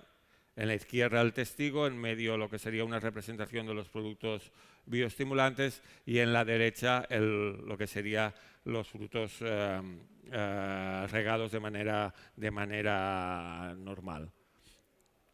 En términos de calidad interna del fruto, lo que vimos en este caso es una ligera reducción de la firmeza. Pueden ver cómo los valores de firmeza son extremadamente altos, debido a que los frutos prácticamente no contenían agua, contenían muy bajo contenido de agua, y entonces eran rocas, y vemos cómo en el caso del riego los valores de firmeza decrecen hasta los valores normales en un año normal o de una recolección óptima. Vemos un descenso de los grados Brix debido también al riego, y lo mismo, igual que en la manzana, vimos un incremento de la jugosidad de los frutos en el caso de aplicar los bioestimulantes, pero en cualquier modo inferior a lo que serían las condiciones normales de riego. En definitiva, y como conclusiones, la aplicación de los bioestimulantes que evaluamos en este ensayo consiguió mejorar el estado hídrico de los árboles y consiguió mitigar en cierto grado el efecto negativo en la reducción de calibre. Y por último, agradecer a todo el equipo que ha participado en este trabajo, y con una especial mención a Verónica y a Ana, que son las verdaderas autoras de estos resultados. Muy bien, muchas gracias, Stanis. Pasamos ya a la última parte antes de la mesa o de la mesa de debate, y la presentación que yo tenía voy a intentar sintetizarla un poco con el resumen o con algunas observaciones a lo que hemos visto. La verdad es que la sequía no es algo que sea blanco o negro, y muchas de las cosas que hemos visto en estos trabajos es que diferentes grados de afectación por la falta de agua. Entonces, ahora lo que yo les presentaré es una situación drástica, hasta dónde hubiésemos podido llegar si no hubiese llovido durante los meses de junio y de julio, o no, finales de mayo y todo junio, como llovió, ¿no? Las expectativas era que en principio tenía que llover en abril, no llovió en abril, luego creíamos que tendríamos un año terrible, pero nos llovió a finales de mayo y a principios de junio, lo cual nos salvó en cierta medida, y luego estos 50 milímetros alrededor del día de San Pedro, que nos salvó un poquitín la temporada en general. Algunas de las cosas que hemos visto aquí, yo creo que lo más interesante no es que se lleven ustedes estrictamente, mira, pasa esto, pasa aquello, ¿no? Ver un poco la diversidad, y que esto es lo que al final vamos a tener que nosotros saber gestionar en las siguientes sequías. No todos los campos, no todos los suelos, no todas las plantaciones, no todos los lugares, no todos los años se van a comportar de la misma forma. Vamos a tener una diversidad grandísima de actuaciones. La sequía sería... La sequía extrema será lo que ahora veremos, pero es muy significante y muy importante en términos de economía todas estas sequías o diferentes grados de sequía que hemos visto. Y en cada una de ellas hemos visto una respuesta diferente. Simplemente para que... Voy a pasar rápido las situaciones. Esto simplemente, bueno, eran un poco los calendarios que preveíamos el año pasado. En realidad, el que sí que estuvimos fue este, que llovió en los meses de mayo y junio, y a partir de aquí pues tuvimos un año mínimamente bueno para los frutales, no así para los herbáceos, que en algunas zonas del Urgell, por ejemplo, y en otras zonas no se pudieron sembrar. Pero a nosotros nos interesa es qué hubiese pasado si se hubiera dado este escenario. El escenario que teníamos a principios de mayo. No había llovido en abril y teníamos un año extremadamente seco. Y esto es lo que hicimos con todo el equipo de agronomía del programa de uso eficiente del agua, con unos lisímetros que tenemos aquí al lado, donde básicamente tenemos dos lisímetros.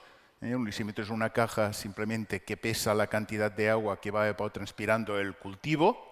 Aquí tienen una fotografía de ellos, un poco la información que reporta, y simplemente voy rápido porque me parece que lo más importante son las dos últimas diapositivas y a ellas me voy a centrar un poquitín. Uno lo dejamos en sequía y el otro en riego completo, ¿no? Y esto fue a partir precisamente del 7 de mayo, cuando dejamos en sequía estas plantaciones. Este era el aspecto del lisímetro que dejamos en sequía antes de empezar en sequía, y simplemente aquí alguna evolución de datos, los de... Perdón, ¿qué pasa aquí? Bueno, sí, no, esto. La evolución de datos, aquí lo que vemos son los datos del la ETO, de la estación climática, cómo va evolucionando, el consumo de agua por parte de los árboles bien regados, el árbol... el lisímetro que estábamos regando bien, muy parecidos a la ETO al principio, a media estación, al principio no, porque los árboles aún son más pequeños, y a partir de aquí es cuando se dejó de regar el otro lisímetro, y vean ustedes la evolución, ¿no? Nos bajó terriblemente el consumo de agua. Veíamos que cuando había una lluvia se recuperaban un poco, y luego volvían a pedir otra lluvia, se recuperaban, y al final prácticamente no transpiraban nada, no gastaban nada de... Voy a ir rápido a pasar, y aquí ven algunas diapositivas. Pues miren, a finales de junio el árbol ya tenían este aspecto. Las manzanas de estos de estos árboles ya eran muchísimo más pequeñas que la de un árbol normal. Bueno, medimos la evolución. Voy a pasarlo rápido porque no me interesa... Bueno, espera un momento, simplemente. No me interesaba esta parte. Una de las cosas que pusimos, ¿vale?, fue estos sensores para medir el potencial del tronco, que nos lo miden de forma continua y que nos dan a lo largo del día, nos dan ese tipo de información, ¿no? A primera hora lo bien que están los árboles, al mediodía es cuando están más estresados y por la tarde se recuperan.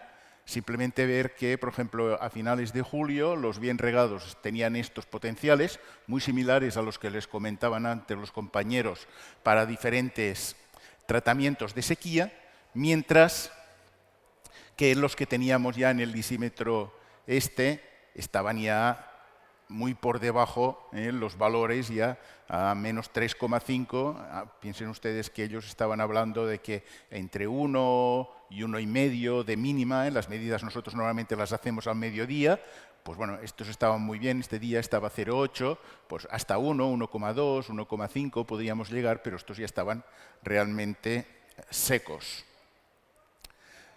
No, esto simplemente es la variación diaria. Y esto es la evolución de los potenciales, el máximo y el mínimo diario, en el lisímetro bien regado. Vean ustedes que siempre estamos por valores encima, al mediodía, serían estos valores rojos, siempre encima del 1,5, que sería algún día se te baja, pero bueno, se recuperan. Muy bien. Mientras que los que estaban en sequía, esta es la evolución. Yo creo que esto es lo más importante, porque fíjense ustedes que a finales de agosto aquí llegamos y a primeros de septiembre decidimos que ya volvemos a regar simplemente para recuperar los árboles. Pero el desastre ya está hecho. Y aquí llegamos a valores aproximadamente de casi 50 bares, que son menos 5 megapascales, ¿no? Estábamos hablando de 1,5, lo ideal, y aquí llegamos a 50. Y además, durante los últimos días, de forma sostenida. Con lo cual parece claro que el umbral para la muerte de un árbol es que llegue a estos 50 bares, a estos 5 megapascales negativos, y además esté sostenido en el tiempo. Una observación sobre algunos de los ensayos que hemos hecho. Como que no hemos, por ejemplo, de carga. La carga realmente tiene un efecto positivo, sacar carga, cuando se llega a estos valores. O sea, es simplemente saco carga para evitar que mi árbol se me muera, ¿no? Entonces, claro, cuando saco carga y no he podido llegar aquí, como hemos visto, puede tener otros beneficios, pero la respuesta sería diferente, ¿no? Pero bueno, aquí hemos estado. Afortunadamente, en la primera presentación y en muchas de las presentaciones que hemos visto, en la realidad este verano no hemos llegado ni muchísimo menos a estos valores de desastre. Y una última diapositiva, que es esta. Este es el resultado de llegar a estos valores, ¿no? Y yo con esto me quedaría un poco y simplemente yo creo poner de manifiesto, y esto es el valor o lo que nos aporta la sesión de esta tarde, desde mi punto de vista, y es que tengamos en cuenta esta diversidad. Porque cuando hablemos de sequía, no siempre tiene que decir que se nos van a morir los árboles, esto es una sequía extrema, pero nos pueden pasar muchas de las cosas que hemos visto hoy, y lo que les hemos presentado ha sido algunas de las formas cómo se ha reaccionado. Lo que nosotros no podremos hacer nunca es aconsejarles, pues miren, empiecen a quitar fruto, saquen fruto. Luis lo ha comentado antes, no tenemos la bola del tiempo, no sabemos qué es el que va a pasar mañana, pero sí, como menos, que ustedes tengan la información, toda la información, para poder tomar decisiones. Yo aquí terminaría la presentación porque creo que lo importante será ahora que ustedes preguntan y mi compañero, Jaume Casadesús, va a moderar esta sesión de un poco de debate para establecer con ustedes. Muchas gracias.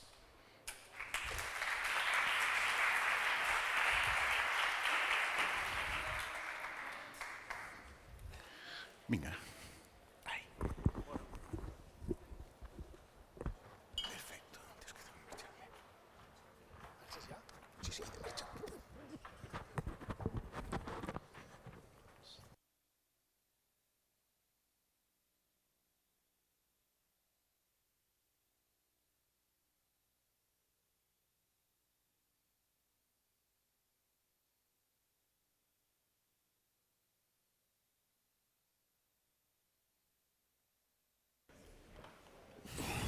Bueno, pues vamos a dar inicio a un poco de debate y antes que nada, pues dar turno de intervención al público, a ver si quien quiere hacer alguna pregunta. Venga, a ver quién se anima. Ha quedado muy claro. ¿Eh? Ha quedado muy claro todo, ¿no?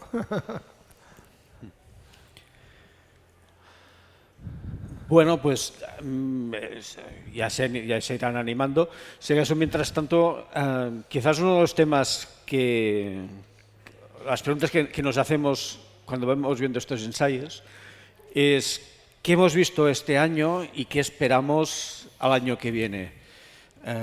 ¿Qué repercusiones van a tener todos estos ensayos en la próxima campaña? Hasta ahora hemos visto que algunos de estos tratamientos, el efecto de la sequía no ha sido quizás muy severo o menos severo de lo que quizás habríamos esperado al inicio, pero ¿qué creemos que puede ocurrir el año que viene? No sé si queréis, por turno de intervención, Jaume. Bueno, yo lo que va a pasar el año que viene no tengo ni idea, pero lo que he visto este año es que pensaba que sería peor, porque al final les hemos sacado el agua por completo 1 mes y medio, en Fuji llevamos 2 meses y medio, pero le hemos sacado el agua, lo que he comentado antes, ¿no? Cuando la mayor parte del trabajo ya está hecho. Lo que me preocupa es que el año que viene no tengamos agua en división celular o en estos procesos, porque un fruto grande se caracteriza por un fruto que tiene muchas células y es muy fácil hacer un fruto grande que tiene muchas células. Pero si en división celular no tenemos agua y no podemos regar, aunque luego llueva mucho, va a ser imposible ya hacer estos frutos grandes. Y la otra aprendizaje que hemos tenido, al menos por mi parte, es que podemos bajar bastante el agua que estamos poniendo en los manzanos, al menos. El riego que estábamos poniendo, yo creo que lo podemos bajar sin ver un efecto muy preocupante.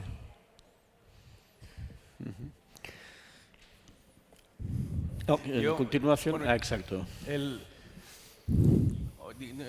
Por naturaleza intento ser optimista en la vida, ¿vale? Y no hablaré de lo que comentaba el Jaume, pero yo hay una cierta inquietud sobre cómo saldrán los árboles el año que viene. En el sentido de, y ya no hablo especialmente de los ensayos, sino de la zona. Los árboles de una manera u otra están sometidos a un estrés que ha sido ligero, que no ha sido preocupante, que por suerte la producción con más o menos alegría la hemos sacado adelante, quizás no con el calibre ideal. Pero claro, el árbol durante todo este periodo no solo ha hecho fotosíntesis, ha generado hidratos de carbono y los ha enviado al fruto, sino que además ha vivido procesos de diferenciación e inducción, que especialmente, en algún caso según las especies, es más bien en junio, otros más adelante, como es el almendro, que comentará probablemente Xavi. Y entonces, no sé qué va a pasar. El aspecto de los árboles, en el caso de los ensayos que he presentado de Peral, como que no inspiran a mucha alegría, porque vemos que en general ahora mismo cuesta de identificar qué será yema de flor y qué será yema de madera. Pero me da la sensación de que probablemente la floración no será muy alegre. Pero además, resulta que hemos tenido finales de agosto muy cálidos y durante todo este mes de septiembre y hasta ahora mismo que ha bajado la temperatura, temperaturas muy altas. Significa que probablemente gran parte de las reservas que el árbol ha ido almacenando, de una manera u otra, las ha ido consumiendo ante la falta de agua y temperaturas. Así que, ¿cómo vegetarán o cómo empezarán los árboles la campaña que viene? Como que tranquilo no estoy, pero espero no ser agorero y negativo, ¿no? Pero un poco inquietante sí que estoy. Xavi. Ayer nos comentaban, al ver que el testigo a 1800 seguía, es decir, es uno de los que ha producido, porque ha tenido la almendra y ha producido. Claro, no tenemos la necesidad de regar tanto si con 1800 podemos mantener, aunque ha sido el que fisiológicamente también ha sufrido o ha estado por la línea baja de los diferentes parámetros. Pero coincido con Luis, el estrés que ahora no vemos, que ya está descrito en la bibliografía, de que en la época de inducción, en la época de diferenciación, lo sufriremos el próximo año, y no solo el próximo año, puede ser a 2 campañas vista, porque no solo estamos jugando en la inducción y diferenciación del año siguiente, sino que estamos jugando en el crecimiento del año siguiente para producir a 2 años vista. Y claro, yo creo, por eso he sido muy claro en el sentido de sí, este año estamos a nivel productivo elevado en el testigo, por ejemplo, no en el de sequía, pero yo quiero ver cómo viene el año que viene y el siguiente en este sentido. Y es lo que preocupa. Y yo no quiero hablar si el año siguiente ya las perspectivas de lluvia ya no son las adecuadas. Pero sí, el retorno a flor será una de las claves en este sentido. Sí, sí. Stanis? Yo estoy totalmente de acuerdo con lo que ha comentado Jaume, en el que nos falta ver qué hubiera pasado si esta restricción de riego hubiera sido desde el inicio de la campaña. O sea, que ya no hubiéramos disponido de agua ya desde la salida de reposo.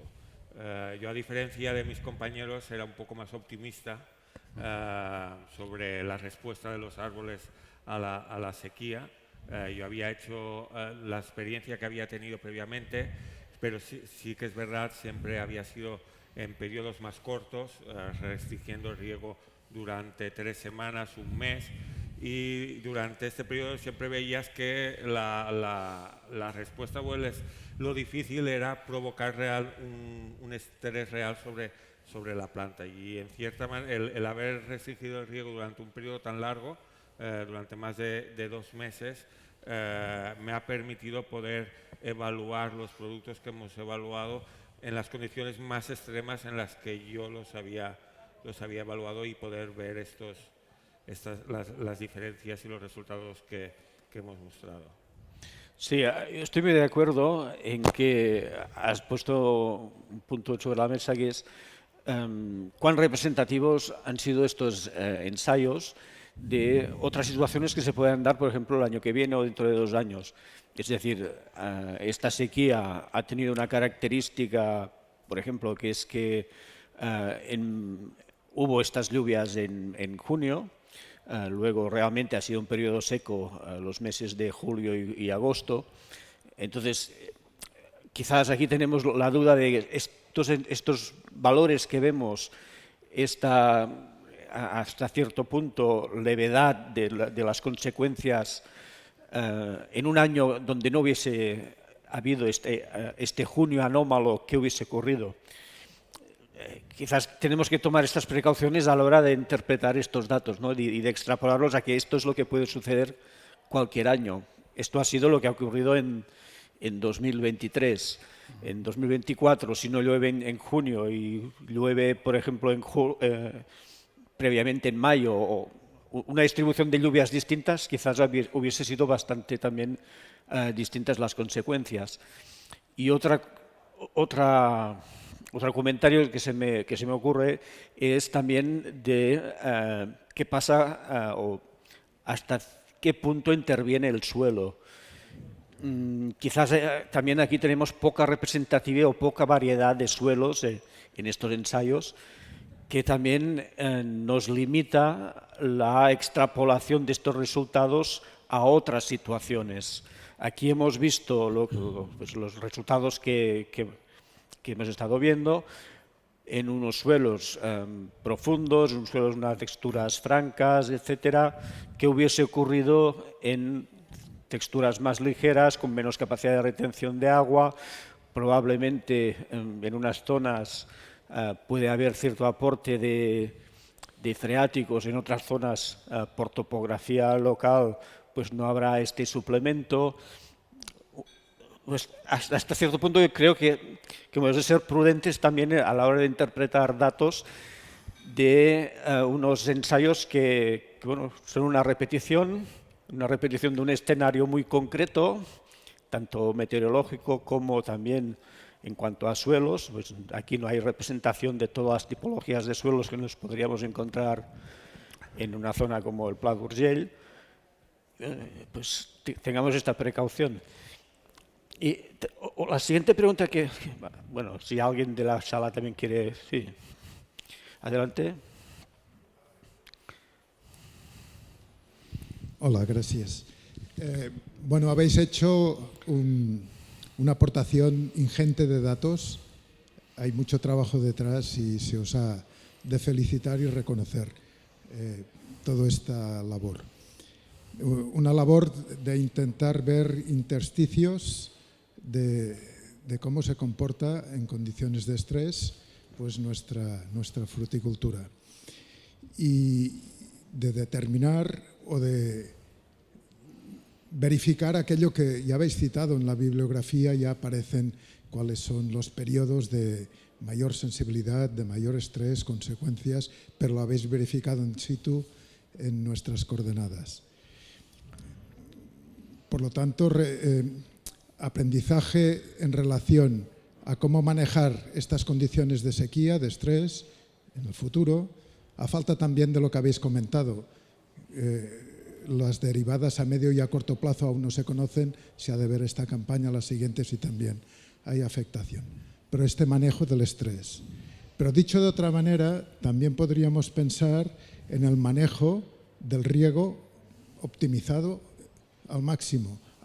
No hablo de la eficiencia de la aplicación del agua en parcela, de los sistemas de riego, sino de optimizar al máximo el recurso agua desde este punto fisiológico, crecimiento, es decir, de utilizar las dosis mínimas para conseguir las mejores producciones.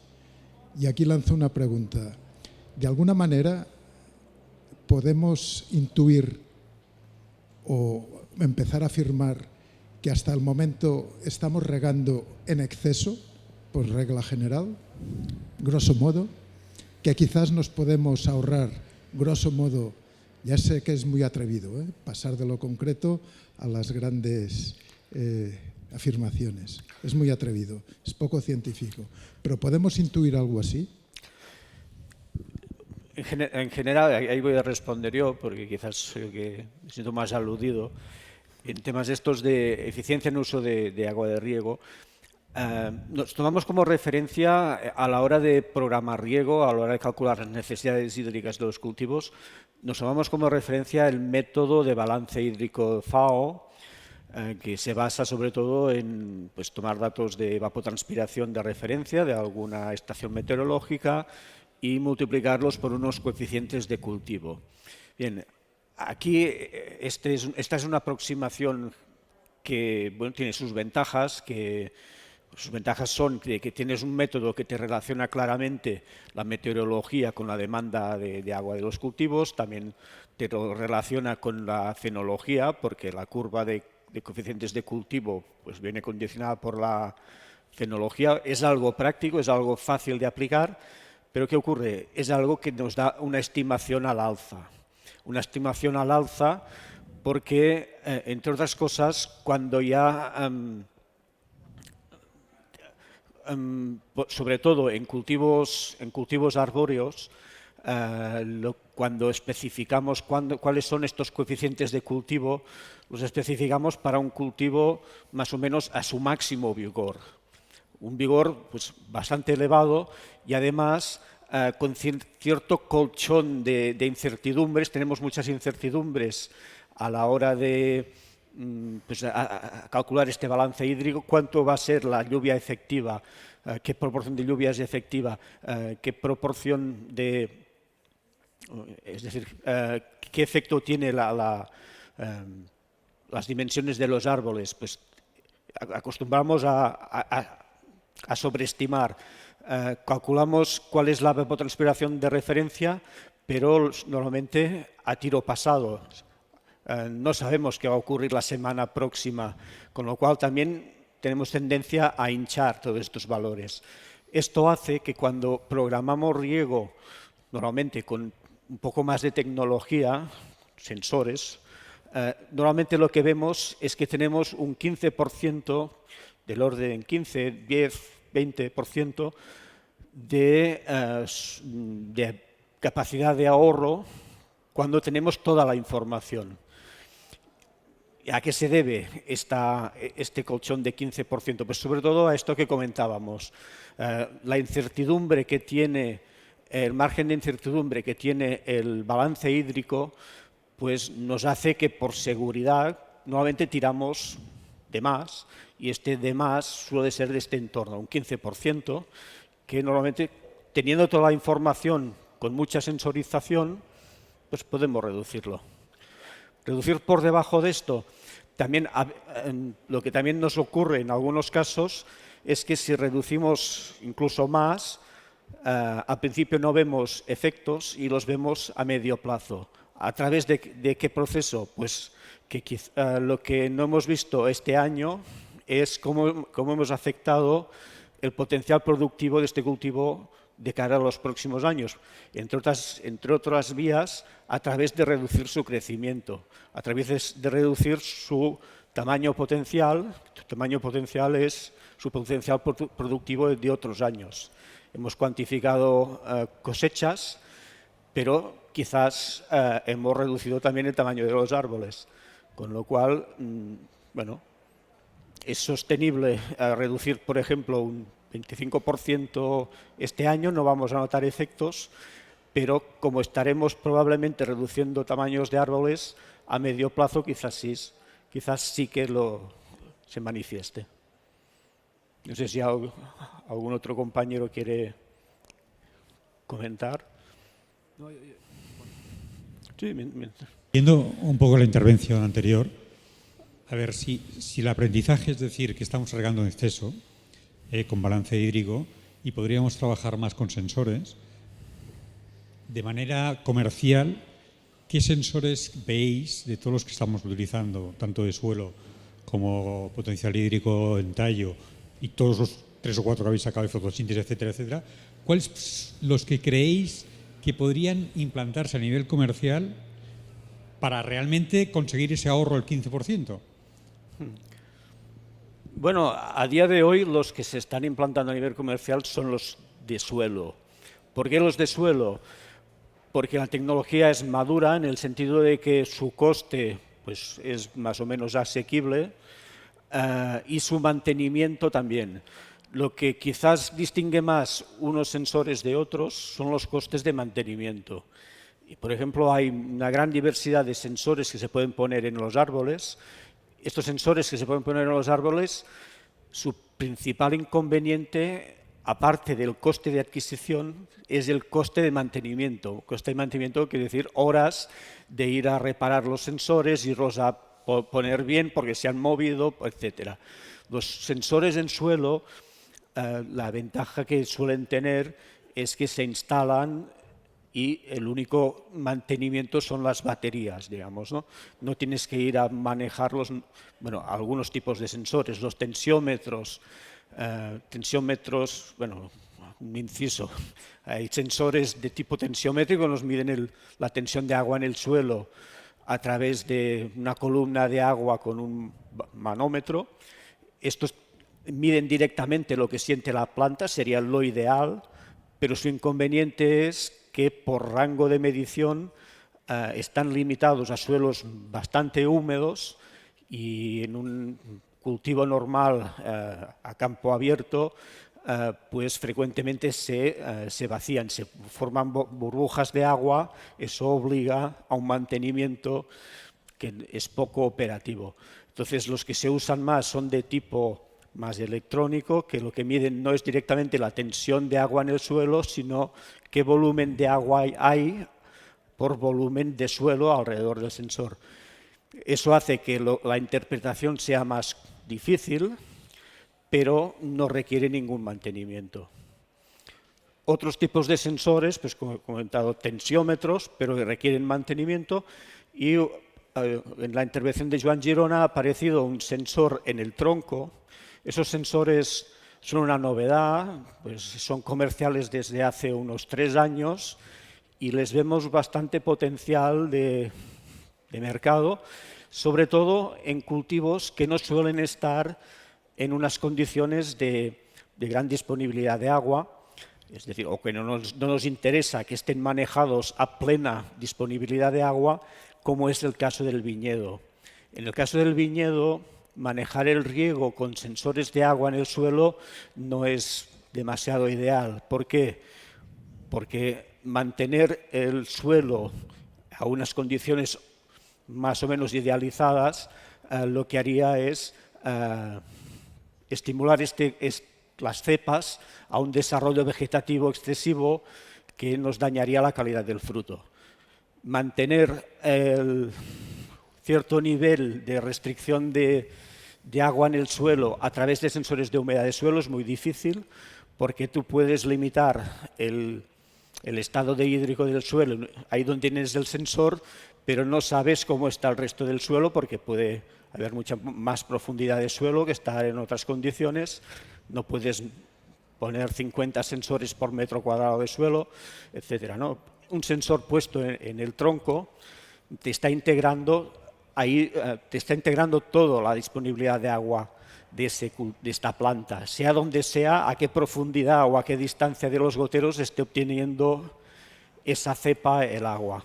Entonces, es muy interesante este tipo de sensores en tronco.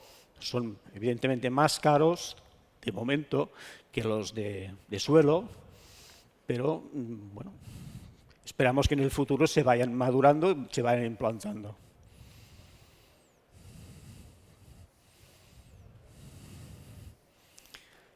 ¿Más preguntas?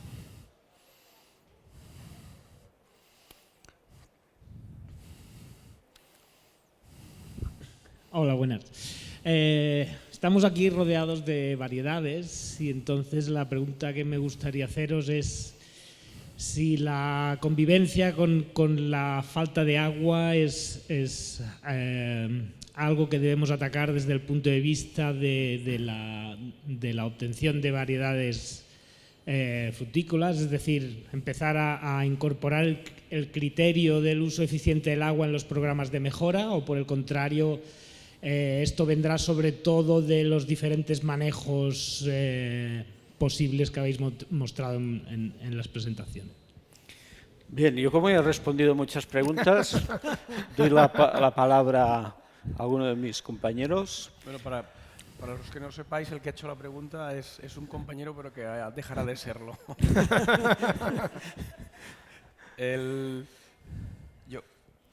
La respuesta inicialmente es sí, debería ir por ese camino. Pero quizás el problema que nos encontramos es que la velocidad a la que va el cambio climático o la velocidad a la cual nos encontramos a la sequía sea probablemente mucho más que la velocidad a la que pueden avanzar los programas de mejora. Porque la primera cuestión es identificar qué variedades o qué parentales nos pueden aportar ese beneficio respecto al uso eficiente del agua. Es posible que haya especies en las cuales se sepa, pero en especies, y pienso especialmente en especies como pueden ser olivo o como puede ser almendro, digamos de un ámbito mediterráneo en condiciones de ese tipo. Pero me voy al ámbito en el cual es el mío, como es manzana, pera y melocotón. Es complicado porque yo creo que es algo que creo que nadie lo ha abordado, porque mayoritariamente los cultivos están en zonas donde hay disponibilidad de agua. Somos los raros de la película, por decirlo de alguna manera. Con lo cual, seguro que hay recorrido, pero probablemente ese recorrido irá mucho más lento a lo que necesitamos. Tenemos margen de actuar a través de la tecnología del riego, a través de la tecnología del cultivo. Entiendo como sistemas de formación diferentes. Xavi ahí tiene unos ensayos sobre diferentes sistemas de formación en el que se aporta algo. Probablemente se aportan cosas que no son un gran salto, pero si vamos añadiendo cosas, es posible que ahí ganemos más que no ante la situación o la rapidez que necesitamos para actuar. Yo quiero entender que, Ivo, la pregunta es ¿dónde está el gran salto, ¿no? ¿Dónde está el gran diferencial? Si entre variedades o en portainjertos o en sistemas o en manejo. Yo creo que en el momento de crear nuevas variedades, sin duda, cuando mezclas especies, aquí hay la gracia.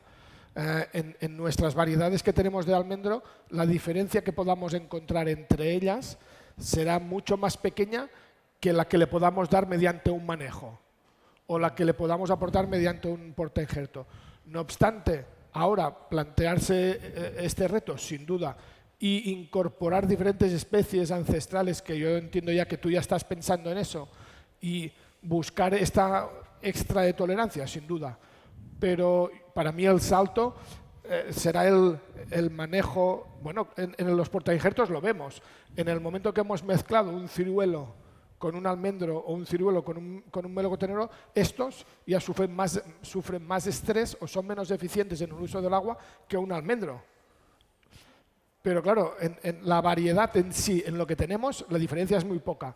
Cuando incorporemos en los programas de mejoras de estas especies, podemos agrandar esa diferencia, pero viendo el manejo de reducción de carga, viendo el manejo de reducción de copa, ostras, o viendo un portainjerto, o viendo un sistema en seto, allí está la diferencia, ¿eh?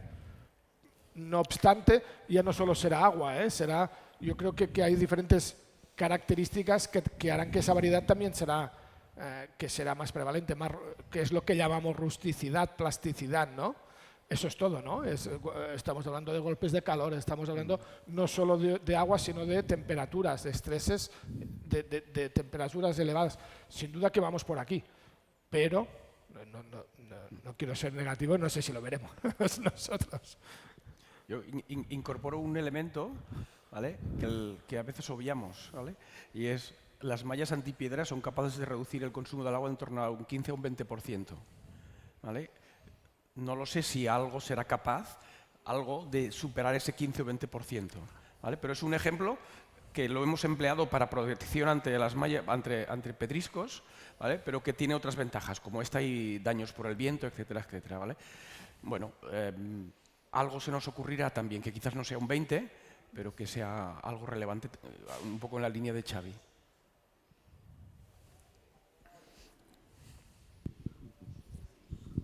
Yo quería insistir en la línea esta que estamos comentando de ahorro de agua. Y bueno, si nos ponemos en el otro extremo, en el que están situados los gestores del agua y han de tomar decisiones sobre los recursos, pues diría escasos, pero siempre inferiores a los que la demanda pues está exigiendo. ¿Qué le podríamos decir a los presidentes de comunidades de regantes, como la de l'Urgell, que se ha comprometido públicamente que en la próxima campaña van a regar también los cultivos extensivos, cereales? Este año no han regado, lo veíamos en las imágenes que proyectabas, Jaume. O a comunidades de regantes como Garrigues Sud o Segrià Sud, donde todo riega 100%. Sistemas de alta eficiencia y que sí se permite un control muy exhaustivo parcela a parcela. De todo este trabajo, ¿qué podemos de alguna manera aportar a los grandes gestores de agua en este momento para las próximas campañas? Sí, el problema es que no se puede arreglar de un día para otro. Los problemas que sufrimos, entre otras cosas, son de infraestructuras de distribución de agua. Ahí pues hay mucho camino por recorrer, es decir, pasar de un sistema de riego a otro no solo es el agua que ahorras en parcela, en este caso supongo que estamos hablando sobre todo de transformación de riego por inundación a riego por goteo. Hay evidentemente un ahorro importantísimo en parcela de un sistema a otro, pero también hay otro ahorro incluso comparable o en algunos casos incluso superior en la distribución de agua.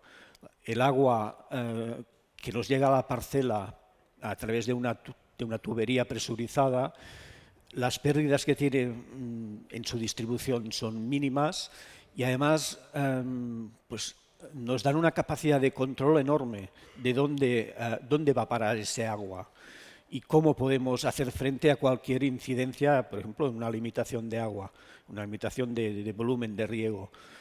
Cuando estamos manejando una experiencia que es la experiencia de este año, tenemos que hacer frente a una sequía con un sistema de distribución en canales abiertos, es muy difícil de gestionar, es dificilísimo, porque tú pones agua en el canal, pero si nadie está consumiendo este agua en el momento, has de acertar qué demanda va a tener ese canal, esa canalización.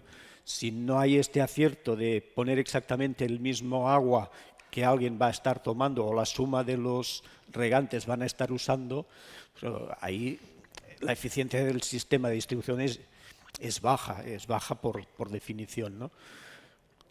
O sea, la modernización es necesaria. La modernización no solo es por eficiencia en riego, sino también en capacidad de gestionar una situación anómala, como ha sido la situación de este año o la que puede suceder el año próximo. Esta capacidad de reacción te la da la infraestructura. Esa es una de las lecciones que nos ha quedado clara este año, de que no solo es eficiencia, también es capacidad de reacción. Yo a nivel productivo añadiría realismo, en el sentido de ser realistas. Has hablado de Segria Sud, Garrigue Sud, son dotaciones de 1.000, de 2.000. Pues tenemos que aceptar que con estas dotaciones podemos producir lo que podemos producir. Y esa es la clave. Es decir, sin duda que cada vez que añadimos más metros cúbicos producimos más almendras, en mi caso. Pero llega un momento que esa eficiencia ya no es directamente proporcional. Necesitamos más agua ya para producir ese kilo. Bueno, pues en estas dotaciones somos muy eficientes. Somos muy eficientes, pues aceptemos que las productividades estarán sobre unos niveles. Y creo que esa es la realidad que tenemos. Yo he formado parte de esta explosión del almendro a buscar a los 3.000. No, el futuro no es esos 3.000, el futuro será los 1.500, los 1.700, con dotaciones de estas medias siendo muy eficientes. Yo ya no hablo de la eficiencia del sistema, del diseño, sino a nivel productivo. Y eso nos lo encontramos ahora, el otro día lo discutíamos a nivel español, con el nuevo plan hidrológico, cuando ahora se han empezado a matizar las dotaciones por cultivo y por comunidades. Hay mucha gente que compra, que ha arrendado las fincas a ir a altas dotaciones de agua para altas producciones. No tenemos esa agua, con lo cual seamos conscientes de la dotación que tengamos, utilicémosla y seamos muy eficientes a ese nivel de dotación productividad. Y eso en la tabla redonda de la Fira de Sant Miquel ya salió. Yo creo que necesitamos ser realistas en este sentido. Yo creo que también un cambio importante que ha ocurrido este año, ha habido varias disrupciones, creo yo, varias disrupciones en la manera de abordar la disponibilidad de agua y la manera de percibir estos temas de eficiencia de riego por parte de los regantes.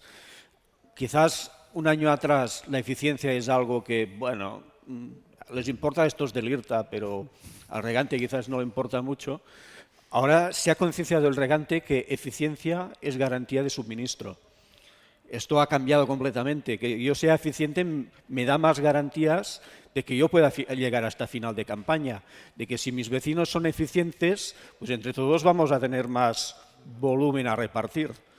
Esto yo creo que ha cambiado y ha sido uno de los efectos positivos de la campaña de este año, que se vio muy catastrófica en cierto momento.